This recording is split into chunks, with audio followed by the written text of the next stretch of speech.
coin 10. Your Excellency, in the interest of time, we will run the rest of the program very fast because today is a parliamentary day. And this being a PG, I'm sure the two houses will want to proceed early. Your Excellency, the party leader of UDA, Your Excellency, the party leader of ODM,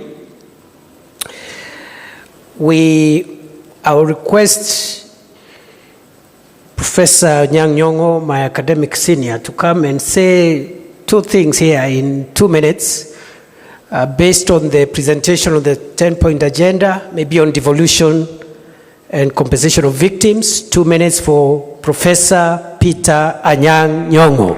A round of applause.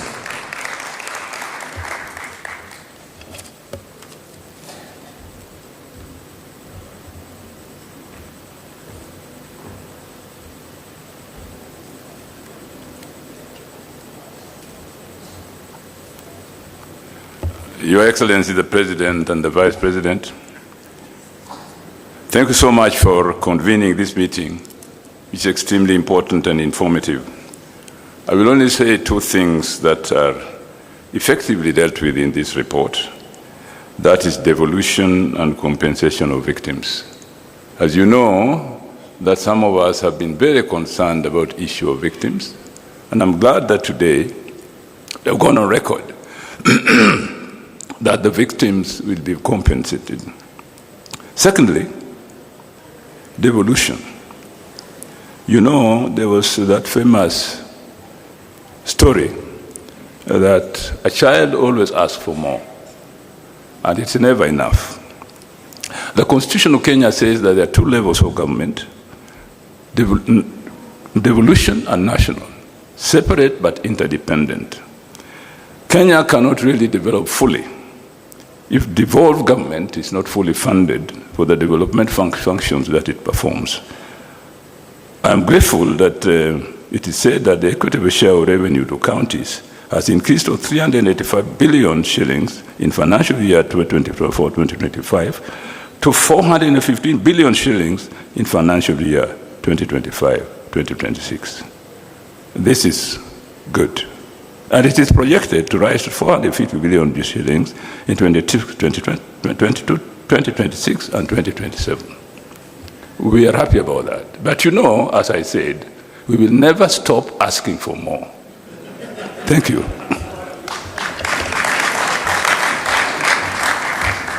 Thank you, Prof. Thank you very much. Your Excellency, the next item, before I call ODM party leader and then invite you, I want to announce after those keynote addresses, we shall have a short plenary of about 15 minutes so that a few of us also can say a few things. Starting with the chair COG, I see a good turn-up of governors here. We appreciate you, and then we'll have a few other members. I have the permission of the House leaders of the two houses of parliament to run the plenary as a retired leader of majority. Because of time, they have asked me to manage so that as many of us as possible can say something. Your Excellency, sir, it's now my honor and privilege to invite our leader, the leader of ODM, the Honorable Senator Oburu Oginga, Daktari, youth leader. Na kwa sababu anatafuta power, na mimi ni fireman, leo ni fire power. Karibu leader, karibu. Let's appreciate our leader, Senator Oburu.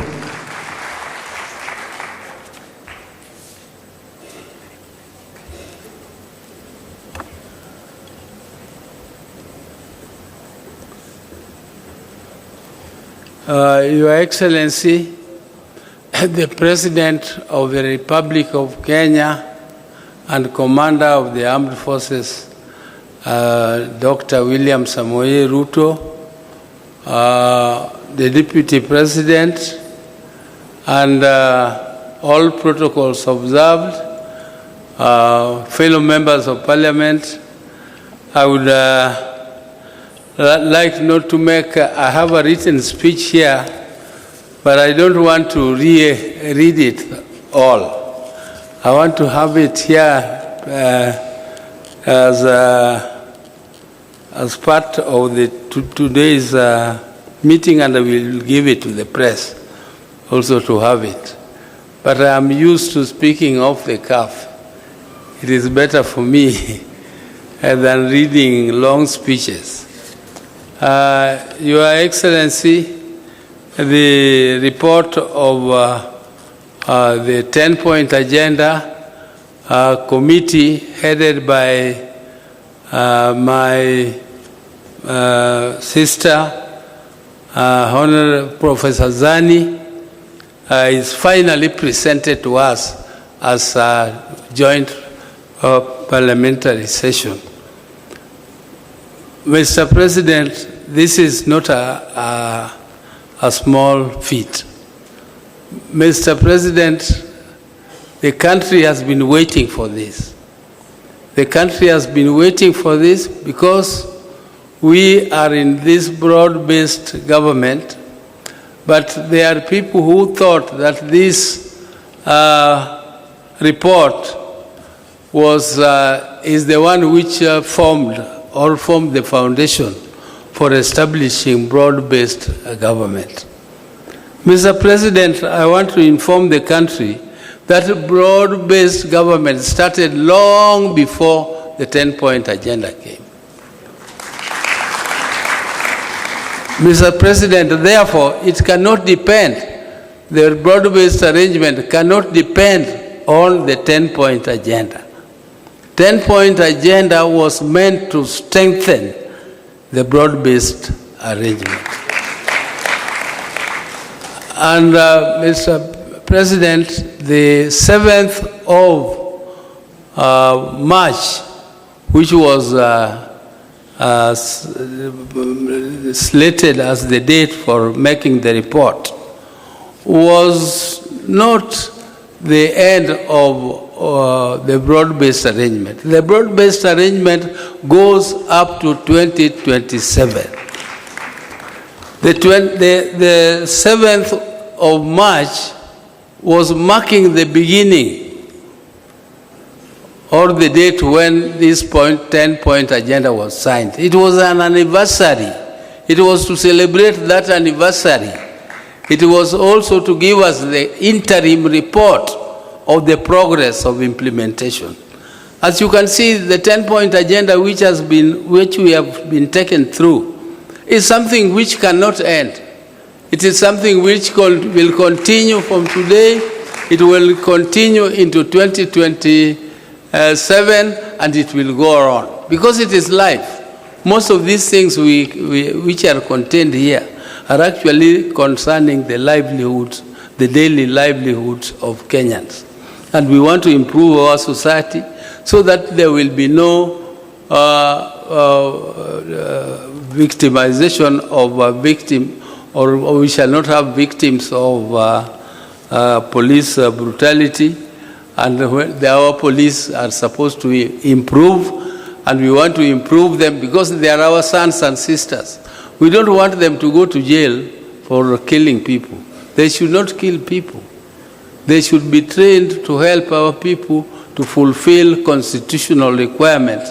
If our constitution allows demonstrations, let them be allowed to demonstrate, but demonstrate according to the law. Not demonstrate, you just wake up and you say, I want to go and demonstrate because it is my constitutional right. Yes, it is your constitutional right, but the law states how you should do it. The law guides. We must be a law-abiding society. And by abiding by that, what we are saying is that those who violate the law, those who violate the Constitution should be punished. They should be punished. But we really don't want to trap our people that you employ them in police and then tomorrow you have not trained them well and you jail them. That is not the intention of the Constitution. We want our police to be professional, but for now we are going to compensate those who lost their lives. Compensation of life is not something which you can do. You cannot replace a life. You cannot compensate it. There is no cost to it. It is just to give some, to give some pole to the people who lost their loved ones. And it is pole for those who were injured in those demonstrations. It is not to compensate. It is, even though we call it compensation, but you cannot compensate life. So those who thought that, who were saying that there is nothing absolutely which has been done on the 10-point agenda, shame on them.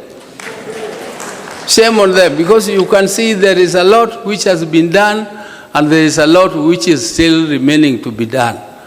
I am very, very impressed, particularly by the agenda of infrastructure. The infrastructure is the game changer, and that is game changer for the whole world. If you go to these countries, we are saying we want to go to Canaan through Singapore. That Singapore used exactly the same methods we are using, including the infrastructure fund, including this infrastructure fund which the president signed into law yesterday. And it is infrastructure, infrastructure, infrastructure. That's what we said as a party, as ODM. If we continue to implement these infrastructural projects, the major ones like the SGR through Kericho to Kisii, Kisumu, and up to Malaba and Busia, is a big game changer. This big road, which is connecting us with Uganda from Rironi, is a big game changer. And I was so impressed by the report about Northeastern. Northeastern Kenya is regarded to be an arid and semi-arid land. But there is a lot of wealth there. The country concentrated on what was called the high potential areas. But they left the north, which has all the minerals. It has all the animals. We need to take big abattoirs there and take meat to Saudi. A small country like Botswana has become very rich just because of exporting meat. Why? And we have ignored that area. Instead of opening it up, it is left as a security area. I mean, why should it be a security risk? If you have infrastructure, police will have all the ways of moving freely through that area, and we tap all the resources, including the mineral resources. There is a lot of water there which is going to wastage. You leave water to go into the ocean, and then you don't tap it, and after a short while your animals die, and including people dying because of lack of water. And yet there is a lot of water. The dams, you heard this report of how many dams, the many dams which are to be built. There is one which is going particularly to our area there. It's called Soin Dam. Once the Soin Dam is done, it is going to produce electricity, it is going to be used for irrigation, it is going to be used for controlling floods which occur every year, and we regard it as emergency.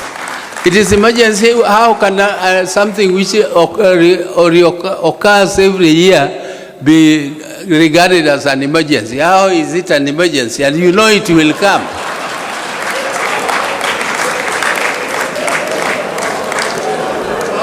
So you have... Thank you. Yeah, I don't want to... Your Excellency, I said I'm not very good at reading speeches, and therefore I will leave this my speech. I don't know, I will give it to the President. But I have spoken my heart. I've finished what I wanted to say. Thank you very much.